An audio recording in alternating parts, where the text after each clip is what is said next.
बिना दहेज के कोई उसकी कदर नहीं करेगा।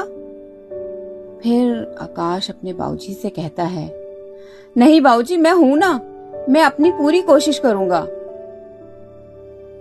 फिर अगली सुबह आकाश अपनी बाइक से अपने ऑफिस जाने के लिए घर से निकलता है और वो रास्ते में देखता है कि एक रोड एक्सीडेंट हुआ है और एक बुजुर्ग महिला खून से लथपथ है और लोग सिर्फ तमाशा देख रहे हैं। आकाश बिना सोचे उन्हें उठाता है और हॉस्पिटल लेकर जाता है।